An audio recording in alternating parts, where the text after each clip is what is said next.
Bonjour tout le monde, bienvenue à l'Assemblée extraordinaire. Aujourd'hui, bon, l'ouverture de la salle est à 18h30. Les membres du sous-conseil sont présents pour discuter différents dossiers avant de recevoir les commentaires et suggestions. Et la séance débute à 19h. Il est interdit de filmer en public et aujourd'hui, à l'Assemblée spéciale, seules les questions par rapport à l'ordre du jour vont pouvoir être posées. On ne peut pas poser d'autres questions. Il n'y a pas de questions générales aujourd'hui.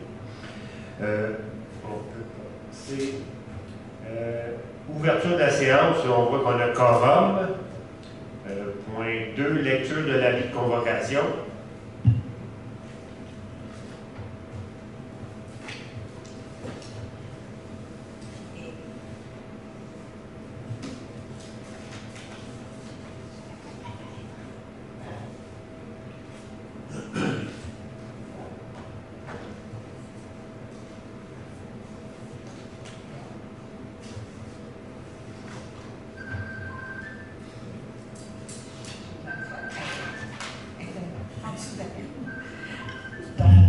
Alors, avis de convocation, séance extraordinaire à Mesdames Isabelle Parent, Juliane Cousineau, Lucie Vignola, Chantal Perrault et à Messieurs Bertrand Taillefer, André Lafrenière, Jacques Bourassa. Par la présente, vous êtes convoqués à la séance extraordinaire du Conseil de la municipalité de Notre-Dame-de-la-Merci qui aura lieu le jeudi 26 juin 2025 à 19h à la salle communautaire du manoir de la Rivière-du-Frêne, situé au 1948 chemin Notre-Dame-de-la-Merci à Notre-Dame-de-la-Merci. À moins du renoncement de l'avis par tous les membres du Conseil, s'ils sont tous présents, la séance portera uniquement sur le point suivant. Point 1, ouverture. 2, lecture de l'avis de convocation. 3, adoption de l'ordre du jour. 4, entretien des chemins durant l'hiver 2025 à 2028, l'adjudication.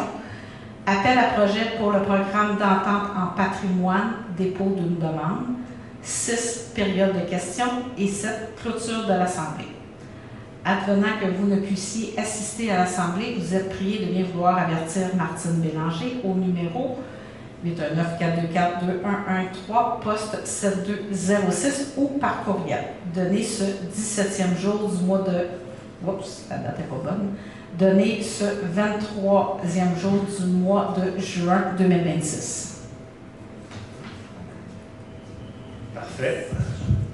Point 4, entretien des chemins durant l'hiver 2025 à 2028, adjudication.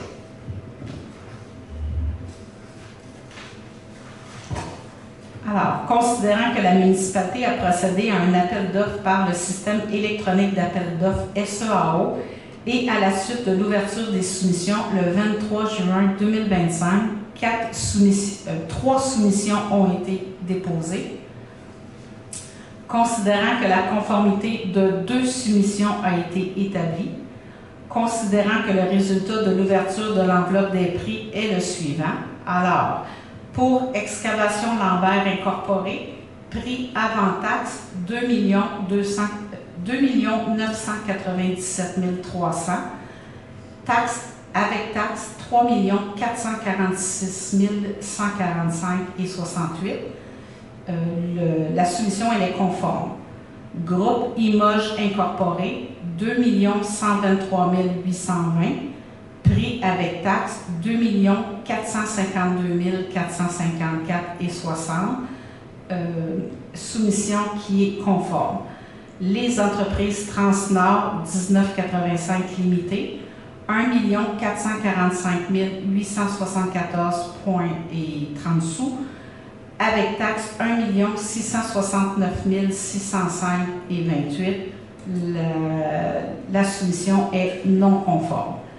Par conséquent, il est proposé et résolu que la municipalité accepte ou refuse la soumission à la compagnie groupe Imoges Incorporée, le plus bas soumissionnaire conforme pour l'entretien des chemins durant l'hiver 2025 à 2028 au montant de 2 123 820 $ plus taxes.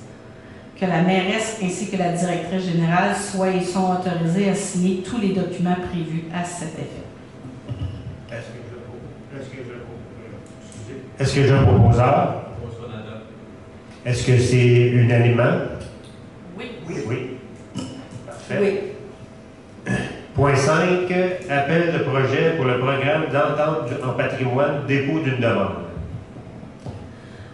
Considérant que les instances municipales possèdent de nouveaux pouvoirs et responsabilités en matière de protection et de mise en valeur du patrimoine culturel en vertu de la loi modifiant la loi sur le patrimoine culturel et d'autres dispositions législatives, considérant que le ministère de la Culture et des Communications rend actuellement disponible un appel à projet pour le programme d'entente en patrimoine, considérant que le programme a pour principaux objectifs l'établissement de partenariats visant à assurer une gestion efficiente et respectueuse du patrimoine culturel, la réalisation d'actions concertées en matière de gestion du patrimoine culturel et d'aménagement du territoire, ainsi que la réalisation d'initiatives permettant d'assurer la pérennité du parc immobilier et mobilier patrimonial, considérant que le programme vise à soutenir les instances municipales en matière de connaissance, de protection,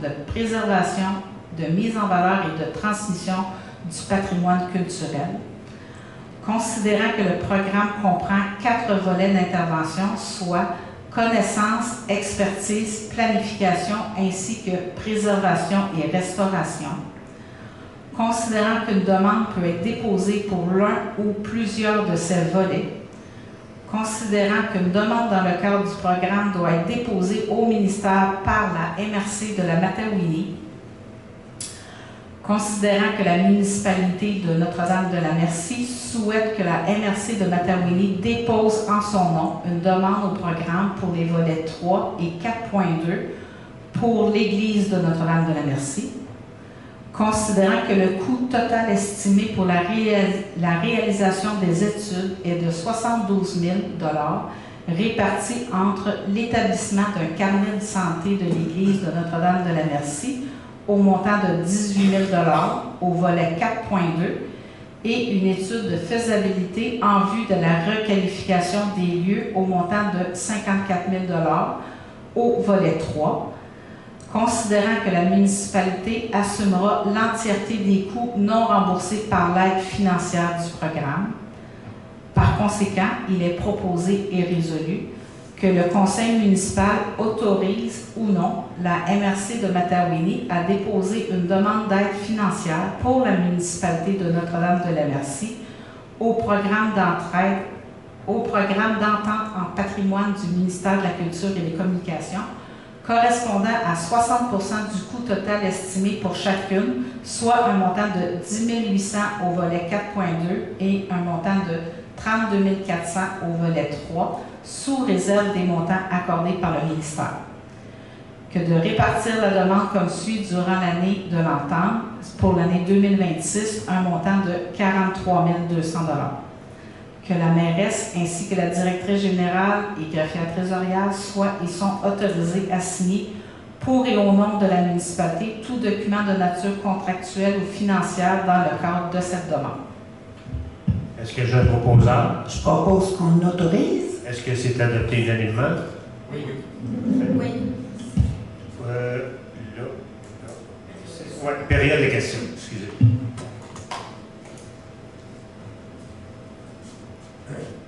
Sylvie, 23 chemin du Lac-Gallipo. Pour le patrimoine, quand vous dites 54 000 pour la requalification des lieux, est-ce que, je sais qu'on n'est pas rendu là pour répondre à ma question, est-ce que ça serait déterminé si le lieu de culte est conservé ou le lieu de culte disparaît? On est en contact, nous autres, avec la fabrique. Et puis, c'est à voir le projet. Eux autres, ils aimeraient garder un lieu pour la fabrique, pour avoir une réunion, mais ce n'est pas encore déterminé. La subvention, c'est seulement pour avoir le carnet de santé de l'Église, la requalification, savoir qu'est-ce qu'on peut faire avec l'Église. Nous, on avait pensé un gymnase, dans le fond, une salle multifonction. Fait qu'il pourrait avoir encore des baisses, mais la bâtisse appartiendrait à la municipalité. Mais ça, c'est un projet à long terme, parce que c'est en 2026 qu'on aurait les subventions pour étudier, voir si le carnet de santé de l'Église, voir est-ce qu'elle est bonne encore 10, 20 ans, ou il faut la démolir, mais ça va être avec le carnet de santé. Puis la requalification, c'est on engagerait une firme pour pouvoir voir ce qu'on peut faire avec l'Église. Il y aurait une consultation publique là-dedans pour les citoyens. Ça va être en 2026. OK. Puis le projet que Mme Bélanger vient de nous lire, est-ce qu'on va le retrouver en ligne sur notre site Internet où on n'a pas le droit de le consulter? Ce qu'elle vient de nous lire, là, les détails des subventions. La résolution? La résolution. OK.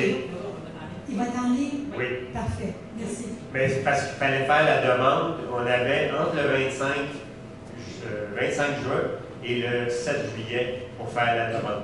Sinon, on perdait la subvention.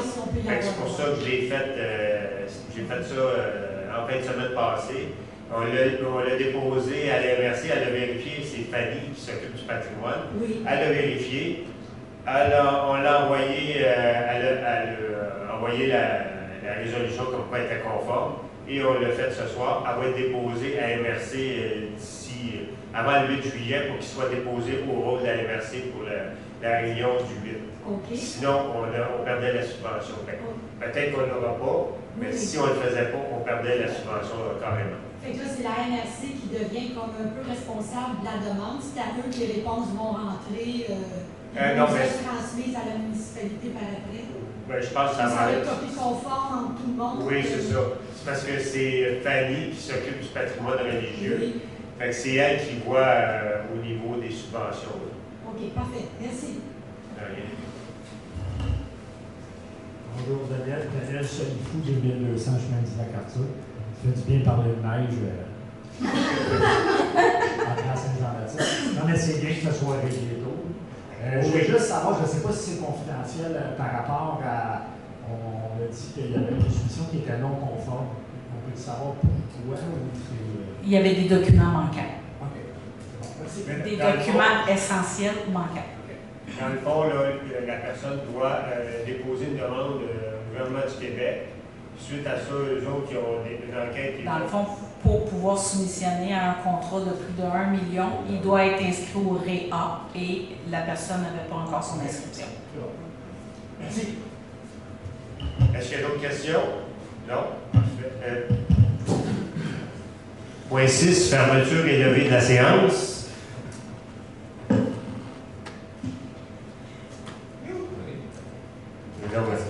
Est-ce qu'il y a un proposeur? Je propose qu'on se lève. Oui. Est-ce que c'est unanime?